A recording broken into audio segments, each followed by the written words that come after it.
아름다운 세상, 아름다운 사람 이 시간에는 우리가 사는 세상을 아름답게 만들어주신 분들과 이야기 나누는 시간인데요. 오늘은 아주 특별한 분을 지난주에 이어서 또 스튜디오에 모셨습니다. 싱어송라이터 이길승 목사님과 함께합니다. 안녕하세요. 안녕하세요. 반갑습니다. 일주일 동안 잘 지내셨어요? 네, 잘 지냈습니다. 네. 지난주에는 어떻게 하나님 만나시게 되셨는지 네. 네, 어머님께서 이제 먼저 교회를 다니시게 되셨는데 굉장히 엄격하게 교회 생활을 또 이렇게 네. 해서 시켜주셨고 네. 그러고 이제 음악을 접하게 되신 거는 이제 이모님께서 이제 이민 가시면서 너 길승아 뭐 갖고 싶은 거 있니? 하다가 맞아요. 그 네. 당시에 선생님이 보여줬던 기타가 떠올라서 그 기타 갖고 싶어요 하셨다고. 일주일 사이에 많은 일들이 있으셨을 텐데 마치 방금 들으신 얘기처럼 막 이렇게 해주셔서 너무 감사하네요. 네. 그렇게 말씀해 주셨습니다. 네. 오늘은 이제 궁금한 게 우리 이길승 목사님은 사실 네. 대중가요를 시작하셨잖아요. 그렇죠. 네. 네. 근데 어떻게 그러면 시작하시게 된 거예요? 왜냐하면 모두가 기타를 접하는 사람들이 대중가수가 되지는 않잖아요. 그렇지만 예. 저는 사실 어땠냐면 네. 그때 당시 제가 교회 다닐 때는요. 예. 음악이 네. 대부분 클래식이었어요. 교회 음악들이. 그렇죠. 그래서 저도 성가대를 중학교 때부터 했는데 예.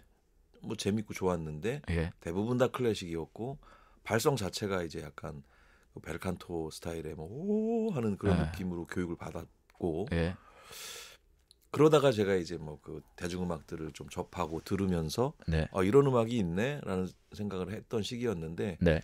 저는 당연히 내가 그런 음악 교육을 정확하게 뭐 클래시컬한 교육을 받지 못했기 때문에 예. 그리고 저는 또 그런 음악 대중음악이 좋았기 때문에 내가 음악을 한다고 그때 생각도 못했지만 자연스럽게 저는 나중에도 예. 뭐 교회 관련된 음악을 하게 될 거란 생각을 못했었어요. 예. 자연스럽게 그냥 이런 대중적 음악들을 뭐 좋아했으니까 그 길로 이렇게 찾아가게 됐던 거고. 처음에 귀가 트이셨을 때도 그 친구 집에서 만났던 대중음악이었잖아요. 그랬죠. 매료됐을 때. 그러다가 예. 제가 고등학생이 되었을 때쯤에 아주 예. 놀라운 사건 하나가 벌어졌는데 예. 주찬양 선교단이라는 선교단의 최덕신이라는 분의 음악들이 이제 교회에 불려지기 시작했어요. 네. 근데 그 음악은 마치 대중음악적 어떤 재미와 예. 클래시컬한 어떤 음악이 이렇게 서로 섞인 듯한 섞여 있는. 느낌을 받게 됐고 예. 그때 고등학생들이 열광했습니다. 그래서 예수 그 이름 나는 말할 수 없네. 네. 뭐 이런 거. 오 기쁘도다 나의 생활 막 이런 멜로디가 다시 생각나는데 예. 그 테이블 엄청 늘어질 정도로 들었던 기억이 나요. 그때 그 영향을 받은 많은 그때 제 또래의 친구들이 지금 한국 그 기독교 음악계를 네. 이끌어가고 있기도 합니다. 사실은. 뭐 김도연, 한웅재, 뭐 조준 뭐 이런 분들이 다 대부분 그때 주찬양 그때 영향을 받은 받은 분들. 거죠. 그럼에도 불구하고 저도 그 노래를 따라 불렀지만은 저는 관심이 그쪽에 있지는 않았었어요. 대중음악 쪽에 있었고 네. 그때부터 뭐 방향을 제가 무슨 음악을 잡은 건 아니고 저는 음악적으로는 그냥 음악을 즐거워하는 한 소년이었지. 네. 음악의 방향을 잡고 진로를 결정하고 그런 상황이 절대 아니었었어요. 네.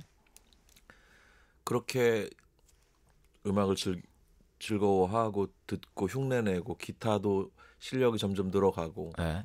기타도 뭐 혼자 배웠거든요. 네. 그냥 악보 사다가 기타를 배우고 하면서 그냥 그냥 재미로 약간 덕질을 하는 느낌으로 즐겁게 그냥 그렇게 좋아서. 지내던 차였죠. 네. 그러다가 이제 대학을 가게 되고 네. 대학에서 어떤 중창단을 동아리 활동을 하게 되면서 네. 조금 새로운 또 상황이 벌어지게 됐죠.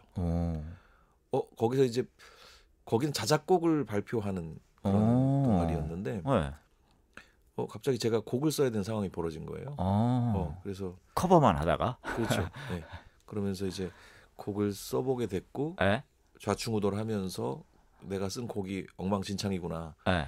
왜냐하면 저는 저 혼자 부르는 어떤 멜로디 라인만 생각을 하다가 네. 여러 사람이 불러야 되는 노래를 네. 처음 만들어 보게 된 거예요. 중창단이니까요. 네, 그래서 그 무슨 일 때문에 제가 다음 날 연습을 해야 되는 곡을 하나 써가지고 가야 되는 상황이었는데 예. 제가 밤을 새가면서 세 사람 네 사람의 소리를 화음을 만들었어요.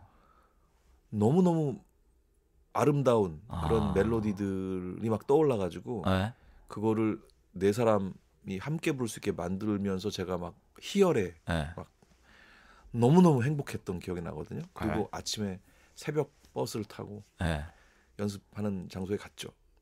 얼마나 설레었겠어요. 그 음악을 탁 같이 불러주는 상황인데 우리 동료들이 중창단 멤버들이 그 노래를 같이 부르는데 와, 소리가 엉망진창이고 거기서부터 제 음악 공부는 시작됐습니다. 아, 부족함을 깨달아야 그렇죠. 이제 나아갈 수 있으니. 생각해 보니까 아름다운 네 곡을 동시에 불렀던 거예요. 그러니까 저는 화음을 만든다고 생각했으나 돌아보니 그냥 다른 네 곡이었네요. 그냥 각자 독립된 아름다움이 네 개 있었던 거예요. 근데 이제 그러니까 이런 식으로 얘기해 볼 수 있는데 횡적으로는 완벽한데 이 종적으로 문제가 있었던 거예요. 같이 소리가 날 때 어울리지 않는 거예요. 그러니까 여기에도 법칙이 있는 거구나. 그러면서 화성학에 대해서 궁금해지기 시작했죠. 그래서 서점을 찾게 됩니다. 그때 당시에는 클래식 이론서밖에 없었어요. 제 눈에 띄는 게. 요즘 같으면 검색하고 막 유튜브 보고 그럴 텐데 이제 그 당시는 꼭 책을 사서 또 적절한 책을 또 사야 되는데 그 책을 알아보는 것도 쉽지가 않잖아요. 그랬죠. 그래서 되게 힘들었는데 그때 그래서 하여튼 사게 된 책이 아주 재미없게 생긴 대학 교재처럼 생긴 나훈영 선생님의 화성학을 처음 샀습니다. 그래서 그걸 공부하자. 그렇게 시작이 됐는데 그 책이 너무 어려웠어요. 전 피아노를 모르는 사람인데 모든 게 다 피아노 악보로 되어 있는 거야. 그래서 글씨만 읽었답니다. 처음부터 끝까지.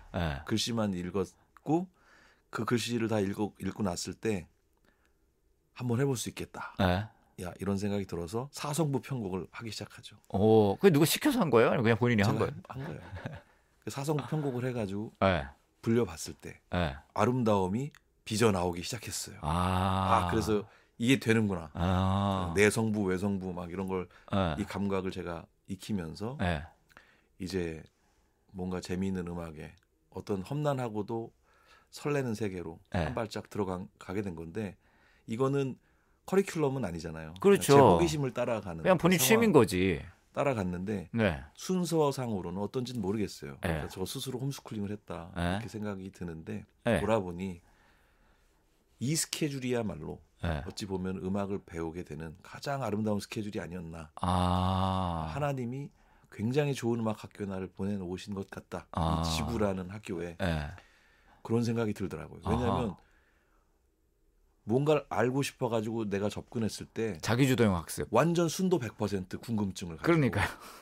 실제적인 어려움을 갖고 들어갔기 때문에 주입식이 아니라 완전 진짜 이런 학교가 없었던 거죠.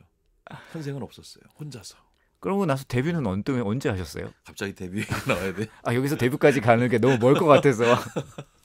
그 다음 4부 편곡한 거 얘기해 주실 거고, 그 다음에 공연한 거 얘기해 주실 거고. 중간에 근데 빼놓은 얘기가 너무 많은데. 그래요? 데뷔는 어떻게 된 거냐면, 사실 데뷔는 제가 1990년도에 데뷔가 됐다고 저는 생각하는데, 그렇게 곡들을 써갈 무렵에, 1990년이면 제가 대학교 2학년 때거든요. 그렇게 멀지 않네요. 4부 편곡할 때랑. 그러니까 1990년 제가 89학번이니까 1년 다니고 휴학을 했어요. 군대 가려고. 휴학한 사이에 저희 시골 교회 옆 동네, 옆에 동네 교회 그 중창단, 진짜 잘하는 중창단이 있었어요. 거기서 갑자기 그 해에 그 기독교 방송에서 복음성가제를 한다고 곡을 하나 나한테 만들어 달라고 요청이 온 거예요. 그래서 우와, 꽤 명망 있는 편곡가였나 봐요. 아니요, 근데 그 동네 그냥 동네 오빠고 뭐 기타 들고 다니고 하니까 그냥 아름아름 그렇게 연락이 와서 그 동네 곡 쓰는 사람이 별로 없었던 거지. 그래서 제가 이제 곡을 썼어요. 써가지고 그거를 그분들한테 드리고 이제 약간 사성부 연습도 했으니까 화음을 착 만들어가지고 드리고 대충 연습 시켜놓고 듣기 괜찮았어요. 그래서 그래놓고 저는 군대를 간 거예요. 그랬는데 제가 군대 훈련소에 있을 때 그 대회가 있었고요. 이 팀이 제 노래를 갖고 상을 받은 거예요. 그게 이제 방송사가 다르지만 CBS 1회 창작 복음 성가제였는데 그때 거기 나와서 은상인가 금상인가를 받은 게 소리엘이었고요. 그리고 그때 저희 이 팀이 동상인가 뭘 받았던 것 같아요. 그러니까 어찌 보면은 음악계에 처음으로 제 이름을 알리게 된 것은 편곡자로. 그렇죠. 작곡자로 이제 시작을 하게 됐는데 1990년 그 지금 LP에 보면 제 이름이 딱 이렇게 박혀 있는 그 시점으로 본다면 90년인데 음반이 있다. 제가 얼마 전에 그 어떤 선교사님 사무실에 놀러 갔다가 그 선교사님이 옛날 LP들 엄청 갖고 계신 거예요. 그래서 막 자랑을 하시길래 그거를 제가 구경을 좀 하다가 깜짝 놀란 게 그 LP를 발견한 거예요. 우와. 제 이름이 박혀 있는. 1990년도에. 그래서 그걸 보여드리고 제가 이렇게 오래된 사람이다. 연식 인증. 한 적이 있었는데. 그래서 90년에 시작을 했고요.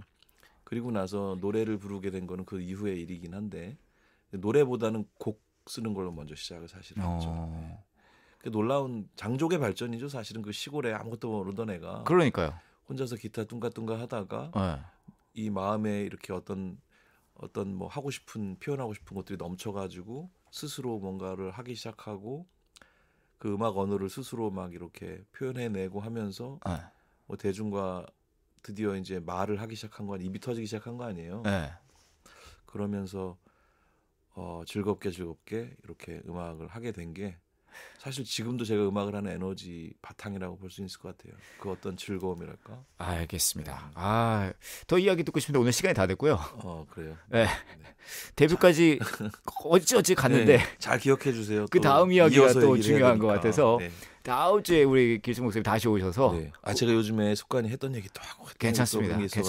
다음 주에 오세요. 조심스럽습니다. 다음 주에 오셔서 그 이후에 이제 앨범 얘기도 좀 하고 그렇게 해보도록 하겠습니다. 앨범 얘기 또 한 30편 필요한데 가능할까요? 자, 지금까지 싱어송라이터 마무리 좀 할게요. 싱어송라이터 이길승 목사님과 함께 이야기 나눴습니다. 고맙습니다. 감사합니다.